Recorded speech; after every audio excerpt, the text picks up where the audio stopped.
모압에 대한 심판 선언이 계속해서 이어지고 있습니다. 1절부터 13절까지는 모압이 수치를 당할 것이다. 과거의 모압은 평안했지만 앞으로는 그 평안이 사라지고 수치를 당하게 될 것을 말씀하고 있고요.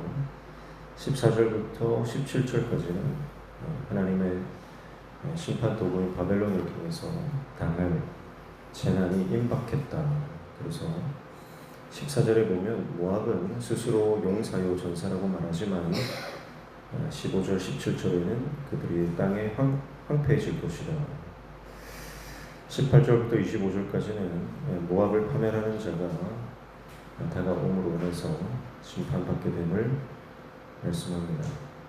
그래서 결국 25절에 뿔이 잘린, 팔이 부러짐, 그들의 능력이 사라지는 것을 말씀을 합니다.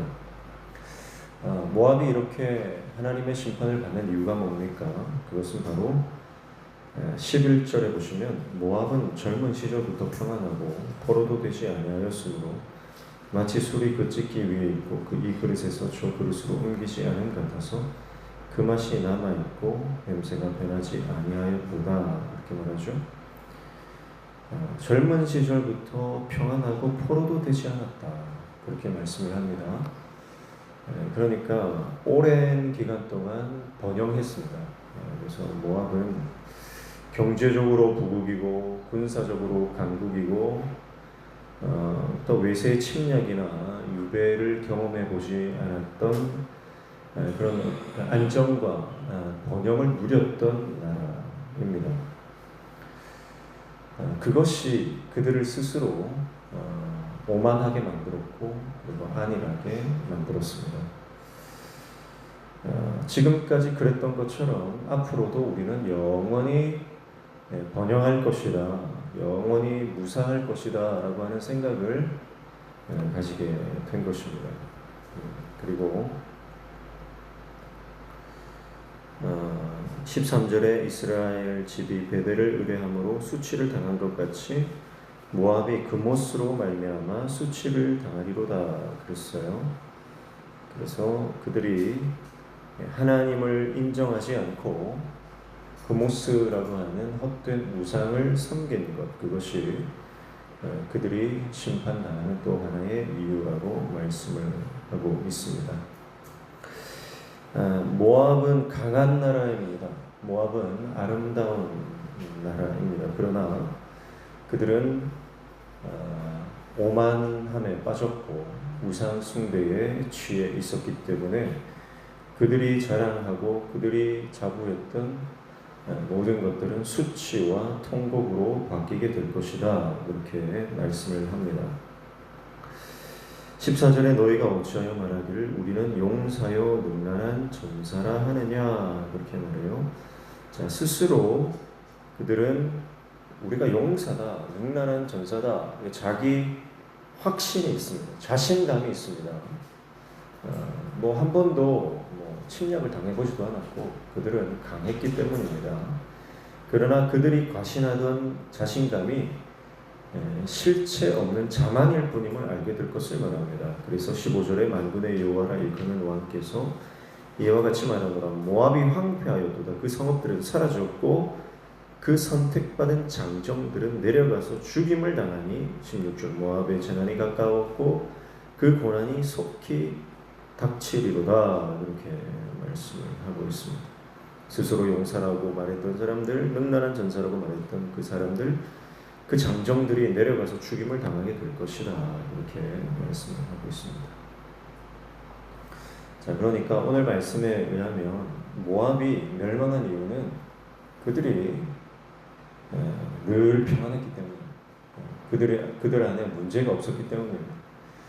언제나 승리했기 때문입니다. 그래서 그 경험들이 자기 자신들을 오만함으로 몰고 갔다라고 하는 것을 볼 수가 있습니다. 그래서 어쩌면 우리 인생 가운데 문제가 있는 것이 은혜고요. 역경과 고난이 닥치는 것이 자기를 돌아보는 자기 성찰의 계기가 됩니다. 그것이 하나님의 은혜예요.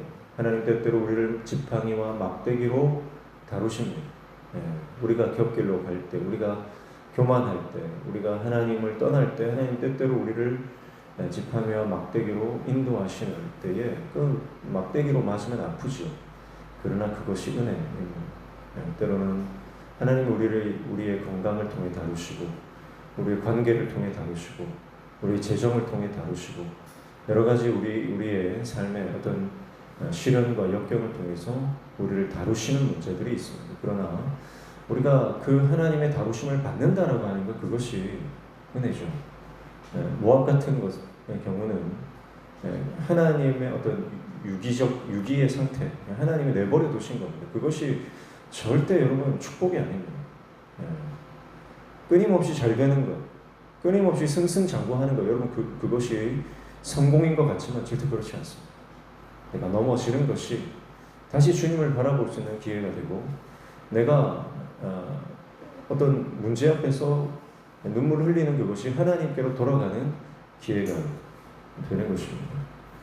사랑하는 성도 여러분, 오늘 우리는 어쩌면 이 세상을 살아가면서 걱정, 근심 없는 그런 삶을 꿈꿀 수 있습니다. 그러나 아무런 걱정이 없는 삶이 결코 축복이 아니다. 아무런 근심 없는 인생이 결코 성공이 아니라는 것을 오늘 모압을 통해서 깨닫습니다. 오히려 하는 일들마다 잘 되고 하는 것마다 이 성공하다 보면 하나님 없어도 내가 살 수 있는구나, 하나님 없어도 내가 성공할 수 있구나 하는 착각에 빠지게 됩니다. 그것이 결국은 인생을 멸망으로 이끄는 것입니다. 헛된 곳에 사로잡혀 살아가던 모압은 결국 그 헛된 것들과 함께 황폐하게 될 것입니다. 사라지게 될 것입니다.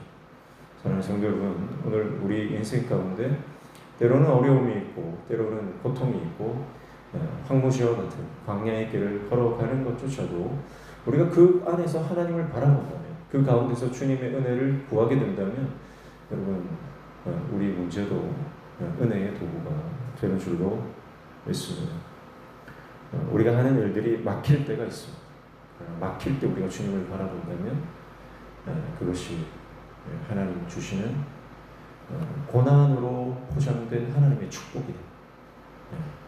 그래서 그 고난의 포장을 뜯어서 하나하나 벗기는 그 과정이 피곤하고 힘들 수 있지만 그 포장을 벗겨내면 그 안에는 하나님의 축복이 있다. 하늘의 복이 있다. 그것을 기억하시고요. 우리 삶에 주어진 고난의 문제, 그 포장을 믿음으로 하나하나 벗겨내고 뜯어내서 그 안에 있는 하나님의 복을 발견해내는 하나님의 종들 다 되시기를 주님의 이름으로 축복합니다. 기도하겠습니다. 하나님 아버지, 우리의 삶에 막히는 문제들이 있어도 그 문제 때문에 주님께 더 기도하게 하시고 더 주님을 바라보게 하시고 믿음으로 돌파하게 하여 주셔서 오늘도 주님 말씀 순종하며 주어진 시간만큼 예수님 닮아가는 복된 하루 되게 도와 주시옵소서. 오늘도 주님 말씀 붙잡고 기도할 때 우리의 기도에 들어응답하여 주시며 우리의 삶의 모든 막힌 문들이 열려지는 형통의 은혜를 허락하여 주시옵소서. 예수님의 이름으로 기도하옵나이다. 아멘.